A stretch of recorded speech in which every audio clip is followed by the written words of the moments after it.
podcast brought to you by the Kings County Farm Bureau. I'm your host, Dusty Ferentz, and Kings County Farm Bureau's Executive Director.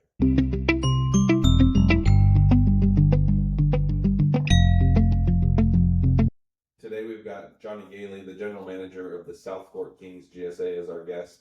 And Johnny's here to tell us a little bit about himself, his new role as the General Manager of the Southfork Kings GSA, and what that GSA is up to.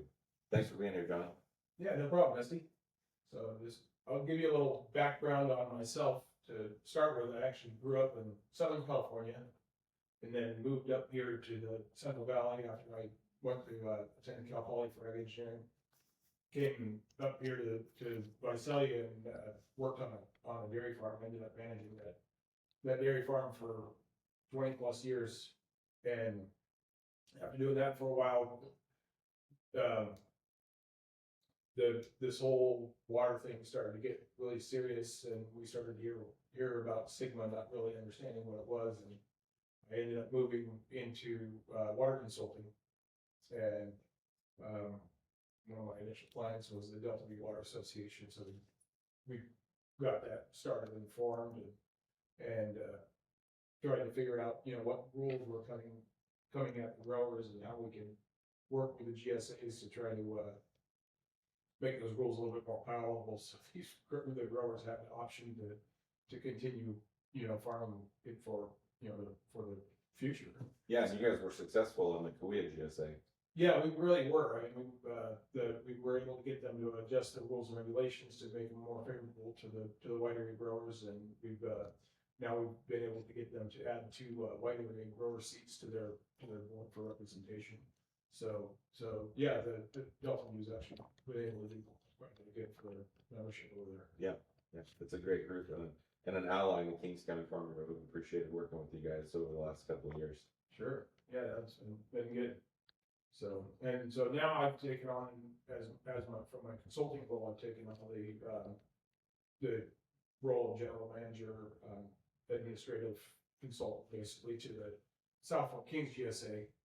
And so my role there is basically, Southfork Kings is part of the Tulare Lake Subbasin, which is in probation currently. Mm-hmm.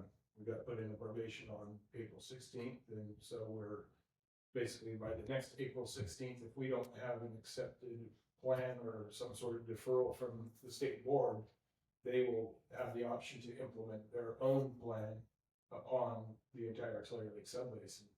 And it doesn't sound like we're going to like their plan. Not at all. The state board pretty much has one tool in their toolbox, and that's to restrict pumping. And they don't really care about recharge or about anything beneficial to maintain the livelihoods and the economic engine that is Kings County over here. So we're going to do everything possible to try to avoid that. That's right. I like to remind people when you talk about the economic engine that is Kings County, agriculture is directly responsible for 25% of the work available in the county. And we don't have any other industries to back that up if agriculture doesn't continue to create those jobs.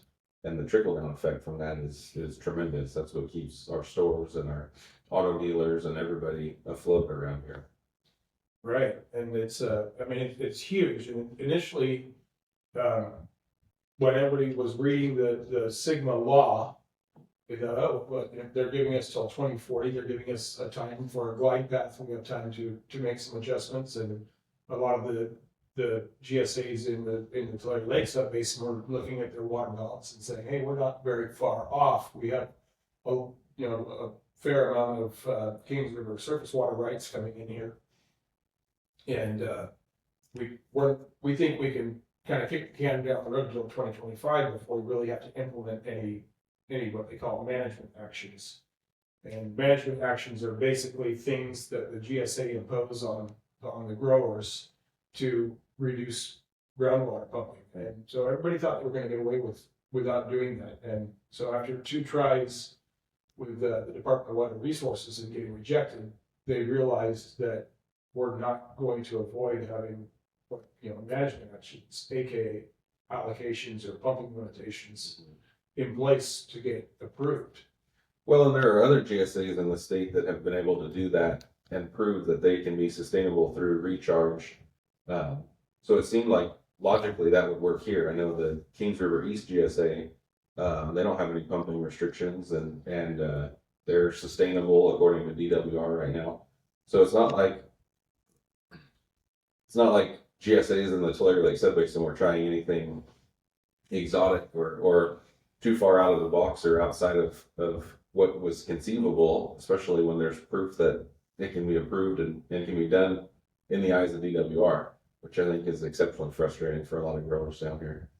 Yeah, it seems that, something triggered the state to focus on this area. And so they really focus on the South Valley. And the thing that I think we grew the focus down here, big time is the subsidence issues. And then last year with the flooding and the governor signed an order funding the raise of the Corcoran levy. And in that order, he pointed out that the subsidence was due to growers overpumping their groundwater. A little extra attention. Yeah, I mean, it was a pretty short acknowledgement that he wrote, but I mean, he made sure that was included in there. So it was kind of like, okay, well, there's a sign to the Tulare Lake Subbasin that they're laying the subsidence problem squarely on them. Right. And if they don't address it in their GSPs, they're just flat going to get denied. Do you think that's part of the reason that our GSP was denied? Oh, I think 100%. I don't think it was addressed. They didn't see anything in that plan that showed that the way they were implementing it would actually slow down subsidence. Okay. Have we talked about that as a subbasin? Do we have a plan to address that as a subbasin from what you can tell? I think it's still getting worked on. I mean, Tri-County's GSA has already had pumping restrictions in place. They have pumping allocations that have been in place already for a couple of years. Part of Tri-County is also in the Tule subbasin, so they've been, kind of drug along on the Tule timeline a little bit more. El Rico's implemented a ramp down of pumping, and they're basing their pumping on well meter data that must be reported. So they're at right now they have an allocation of 2 acre-feet per acre, and that ramps down over time to 0.5 and a half acre-foot per acre.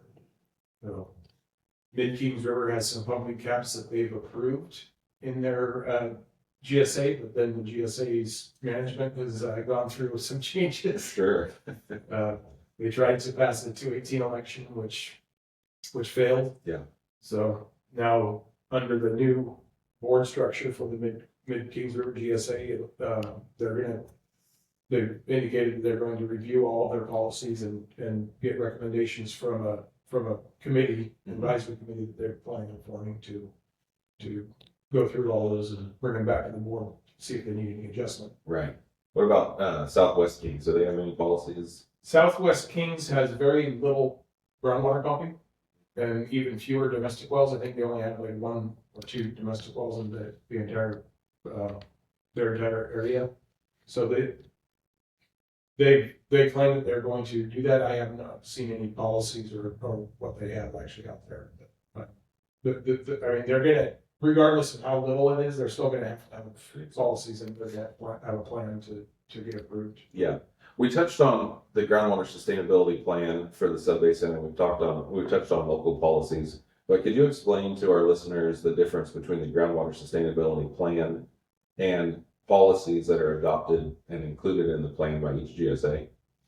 So I'll start with kind of where we started. So the Tulare Lake subbasin includes the El Rico GSA, Mid-Kings River GSA, Southwest Kings GSA, and Southfork Kings GSA, and Tri-Counties. Correct. So we've got 5 GSAs in there. They were all sharing one groundwater sustainability plan. They had one consulting engineering firm that was putting that plan together.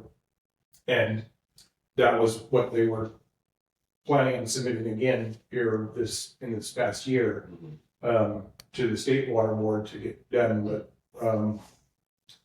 the subsidence issue became kind of a contentious issue. The lake bottom didn't see any issue with making the lake deeper and decided that they wanted more allowable subsidence in their area than the other GSAs, and it kind of blew the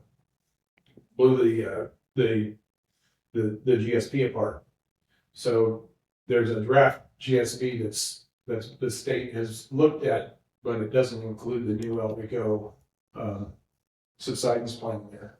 Right. So now each one of those 5 GSAs have now basically committed to take that plan from where it stood as a single plan and individualize it for their own areas. So there's going to be 5 separate plans and a coordination agreement that need to be put together for the entire, between all 5 GSAs for the basin.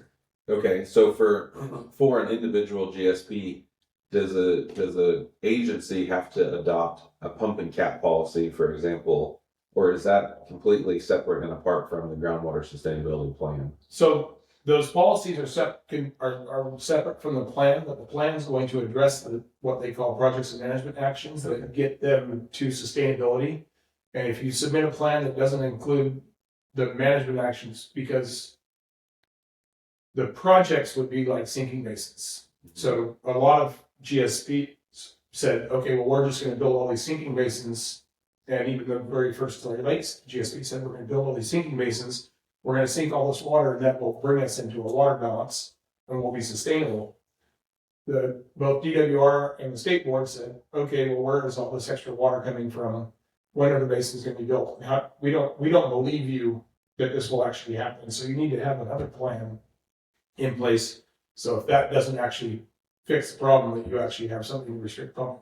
Okay. They wanted to see demand management in the plan. So the plan is going to address demand management, but the actual policies are made by each individual GSA.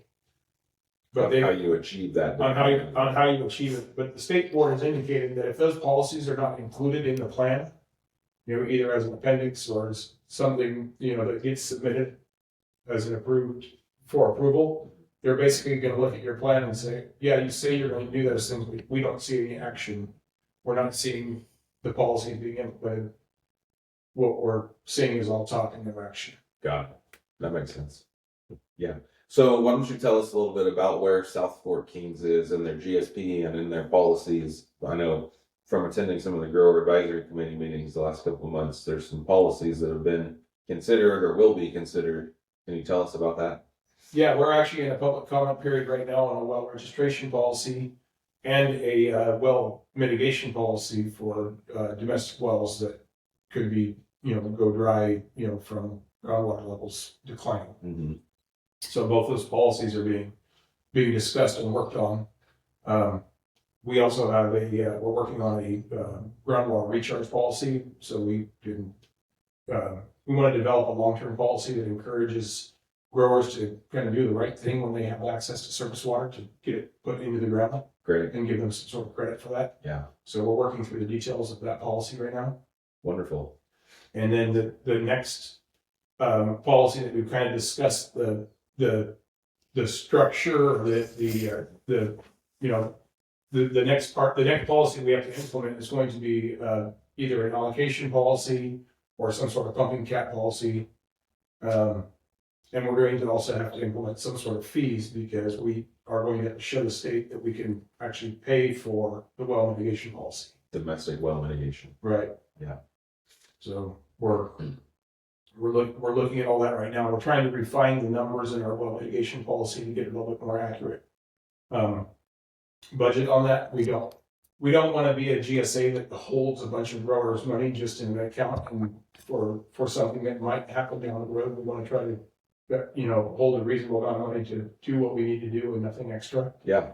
But we're trying to, we want to implement what we have to do at a bare minimum cost to the growers. I think everybody can appreciate that. Yeah.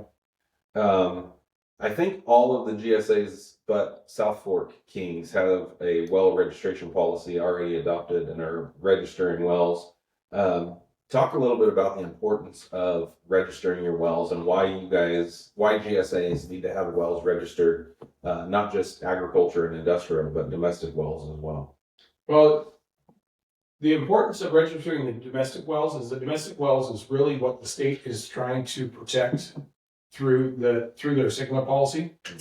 The intent is that we will not pump the groundwater below a level that dries up domestic wells and puts all these small people, especially in the disadvantaged communities and economically challenged areas, you know, all of a sudden their well goes dry and there they have a $15,000, $20,000, $30,000 cost staring them at the face. It really wasn't their fault because the groundwater levels were always higher than that, now we're lower if it's attributed to the, pumping from agriculture. So for us to know where these wells are and how many of them there are and how deep they are is going to be really important to us in trying to protect them. So if we don't have the information, then it's going to, the less data we have, the harder it is for us to do a good job in creating policies to protect those wells. Perfect. Yeah. And then as far as registering the rest of the wells, the ag wells, we need to understand where these wells are pumping from. We have multiple zones that people pump from, and we need to understand the depth of these wells, the quantity of the wells, the location of the wells, so that our policies can be, efficient and actually accomplish the goals that we have in sustainability. Right. Yeah, that's good. So let's talk a little bit about back to the GSP for a minute. You mentioned earlier that a draft GSP, I think is what it's been referred to, was submitted to the State Water Resources Control Board this year. But since then, local GSAs have decided to submit individuals and work on a coordination agreement. Have any of the GSAs in the subbasin submitted their GSP to the state board that you're aware of? Not to my knowledge. I think we have a couple that are getting very close, but as far as I know, nobody's submitted yet. Okay. Do you have any idea when the Southfork Kings may submit their GSP? Our goal is to submit that GSP before November. Okay. And the reason that timeline is stretched out that far is because we need to get these policies developed, and we want to do it through a public process, and we want to include the stakeholders in our policy development, so that we can actually have feedback on those policies and do a good job in making them. And there's a lot of things that me as a GSA manager I don't understand everything about every aspect of the area of Southfork Kings. Sure. I've spent most of my time in Kuya. So. Yeah. Well, and I think that actions from the agriculture community in Kings County earlier this year show the importance of stakeholder buy-in and stakeholder input. And if you don't have a plan that your pumpers can get behind, then you're going to have a hard time getting a plan finalized and submitted for approval. Absolutely. I mean, it's huge to have grower buy-in on the plans. If they don't feel that the plan addresses their specific issues, then they're gonna just feel like it's us versus them. Sure. And really, we're all in this together. So it's essential we get buy-in. That's right. That's exactly right. We touched on a coordination agreement earlier also, but why don't you tell us what kind of a coordination agreement entails, why it's important, and where we are in the process of creating an agreement for the subbasin. So the groundwater sustainability plans have what's called sustainable management criteria, and it's basically kind of these are the things that we need to meet to become sustainable.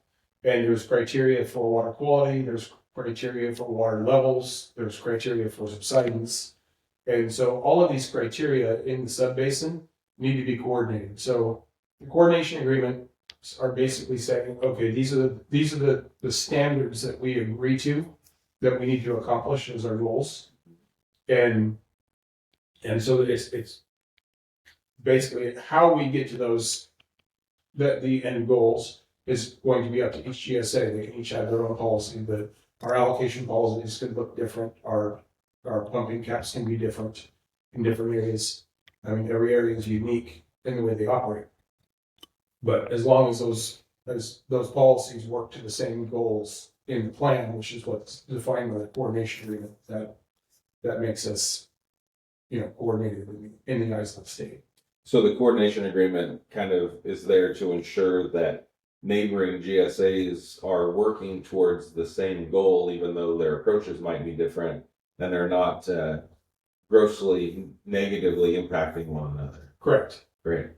Yeah, you don't want to have somebody with, completely different policy on one side of a GSA borderline that's, fairly arbitrary. Yeah. Right.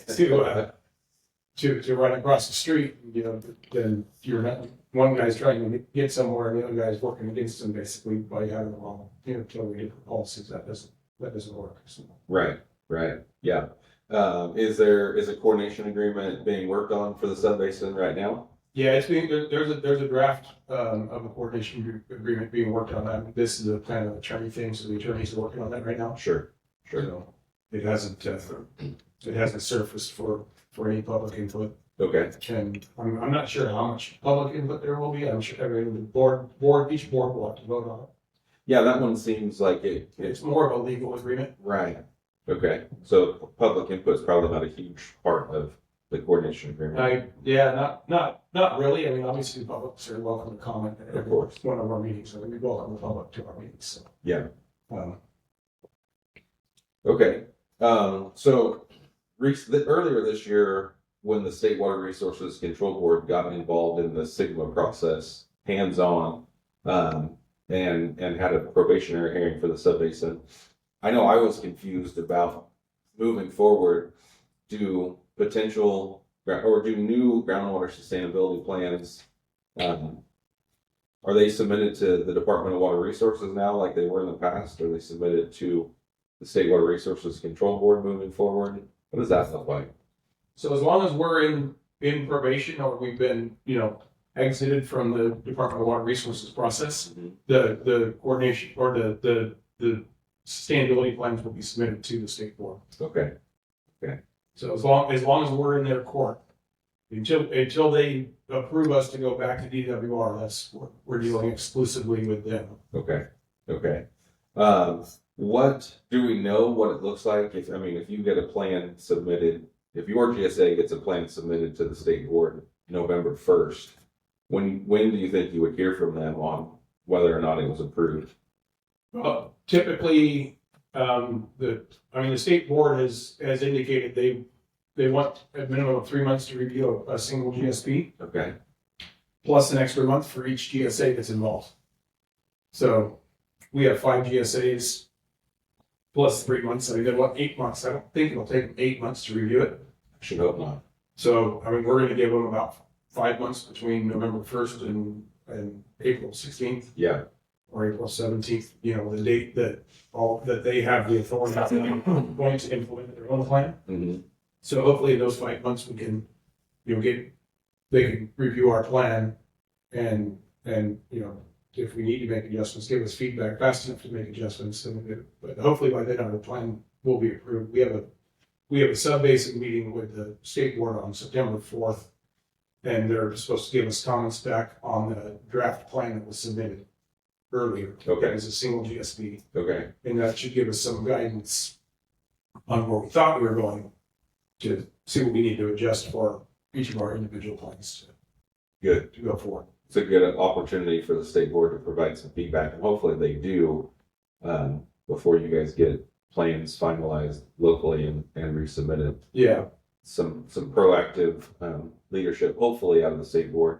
Hopefully they provide you with some answers that. I'm hoping that their comments and their responses on that first draft of that plan are detailed enough to give us enough direction to make the corrections that are acceptable.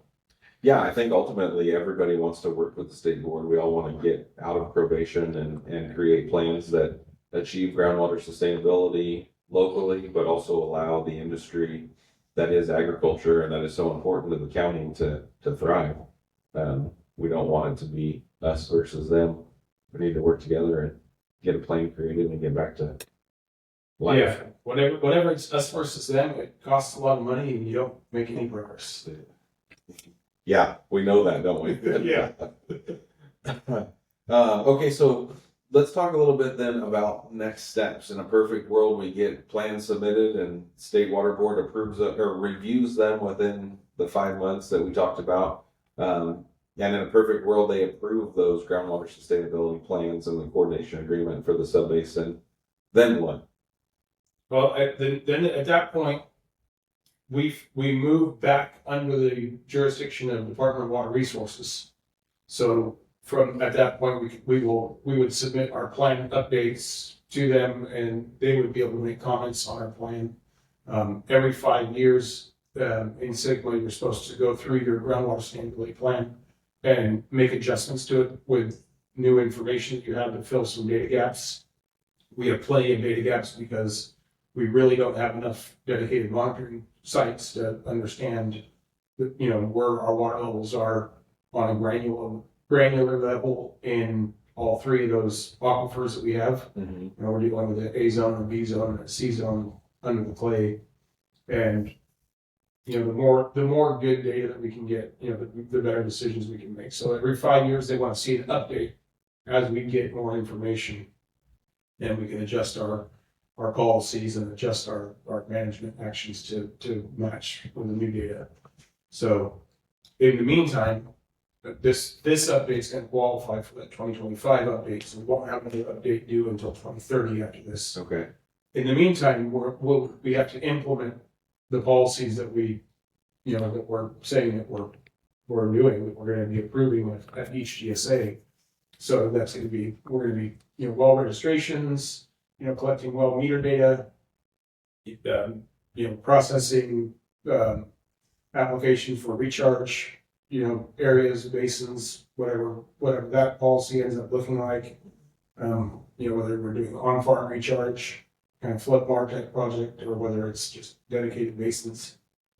We're going to need, we're going to have to figure out how to apply a policy to wells that are drilled both above and below the clay, because we have a lot of what they call composite wells. So we have a lot of growers that have wells where the perforations start, let's say at 200 feet, and they go all the way down to 800 feet. So you have a portion of it that's sucking the water from the B zone, and you have a portion of it that's sucking it from the C zone into the clay. And we have to decide, from a technical point, but also from a policy point, how do you handle that well? Are we going to do it by a percentage of the screen, or is there a combination of where the standing water level is or pumping water level is? So we have to figure out what makes sense. Sure.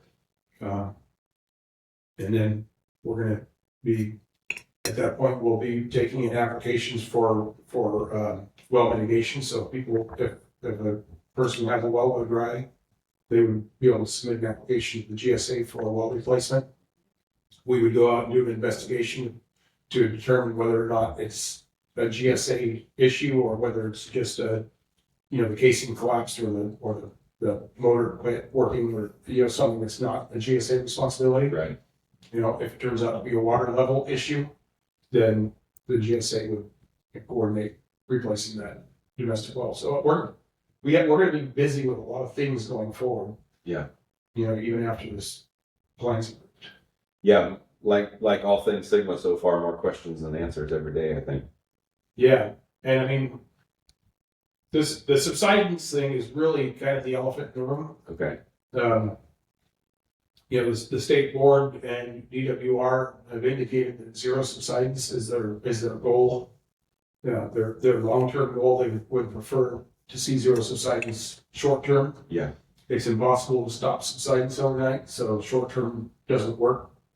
The Sawyer Lake Subbasin is saying, okay, give us 6 more feet of subsidence between now and 2040, so we have some room to create these policies and implement these policies and work our way down to that zero threshold. Mm-hmm.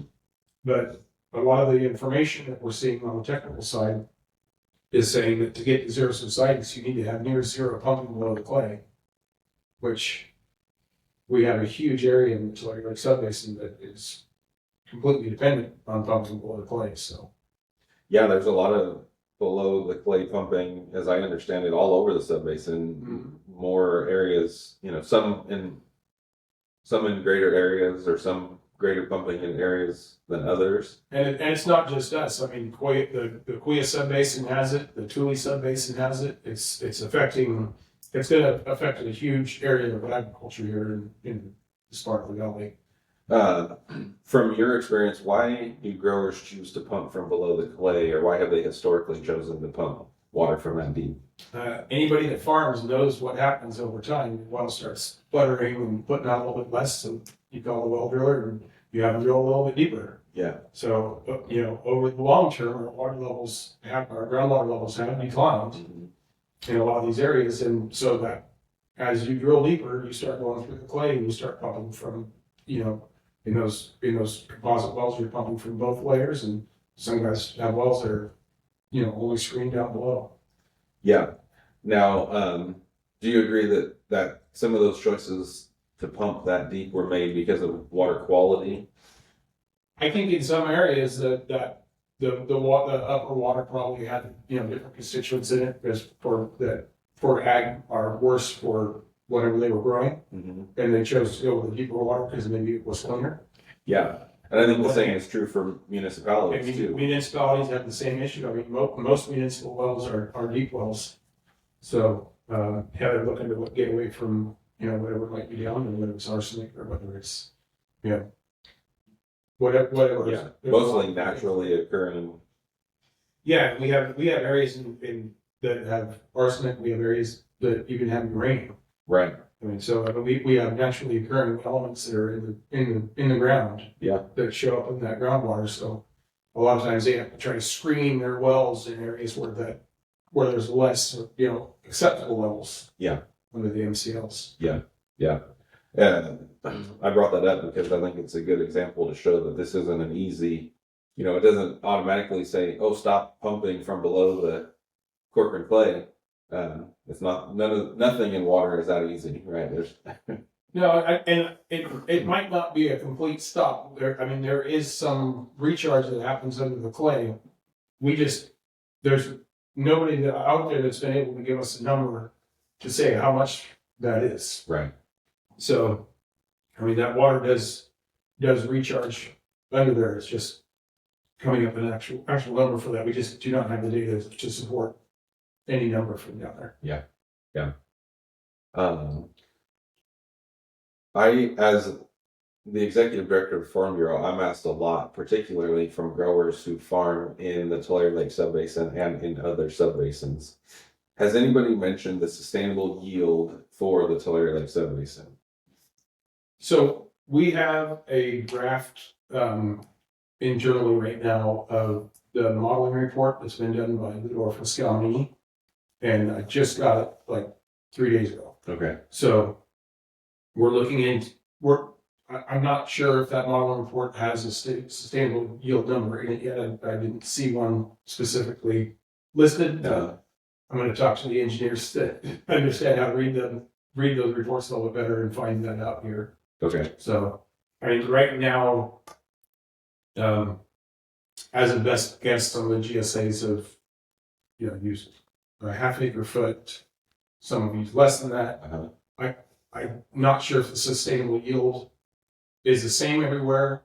We have to really determine, because we're dealing with in Southfork, we're dealing with 3 aquifers pretty much in almost the entire GSA. We kind of have to figure out, okay, what's our sustainable yield for each aquifer? Right.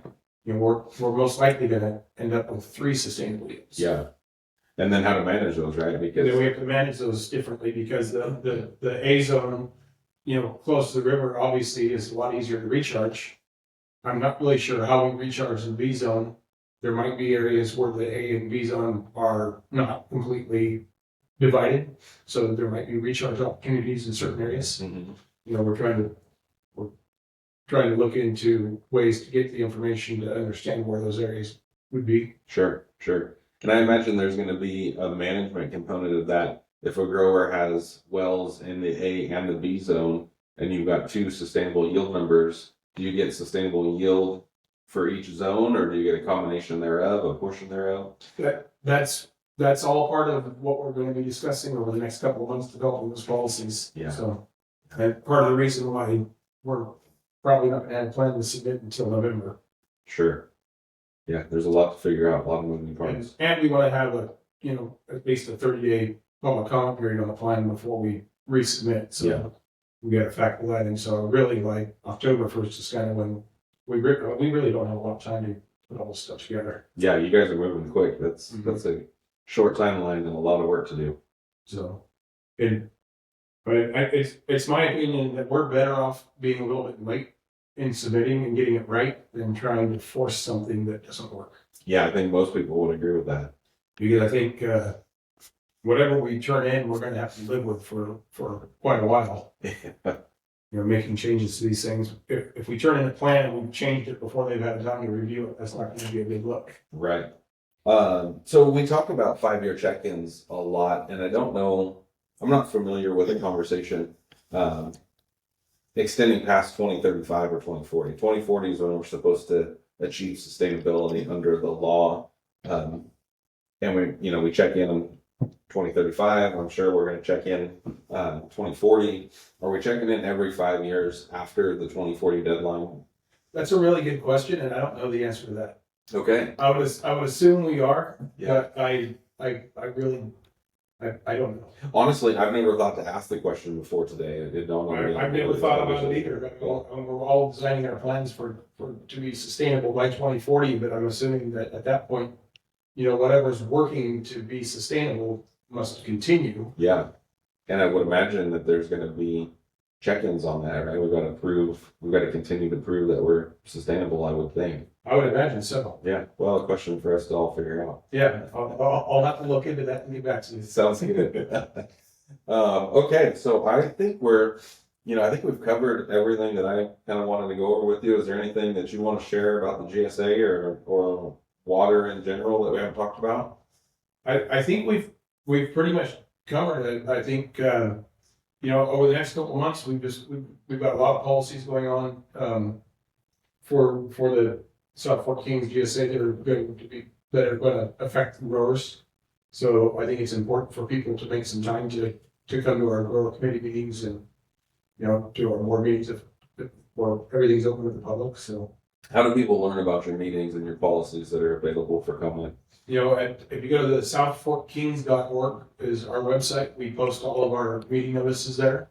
You can also click to subscribe to our constant contact email list, and then we will email you notices for our meetings. Great. The grow committee meetings and the board meetings and any other meetings we have. Perfect. So. And people can, from your website, figure out how to contact you if they have any questions. We have the phone numbers on the website. There's an email on the website. Feel free to call and ask questions, shoot me an email. Perfect. Yeah. On that, I think that's a great note to close out this episode of the Farm Life Podcast. This is episode 2. To learn more about Kings County Farm Bureau, visit kcfb.org. We've got all sorts of things going on, and there you can subscribe to our email list and learn about when our episodes of this podcast are going to air and everything else related to Kings County Farm Bureau. Johnny, thanks for being with us today. Hey, you bet. Thanks for having me. This is great. Okay.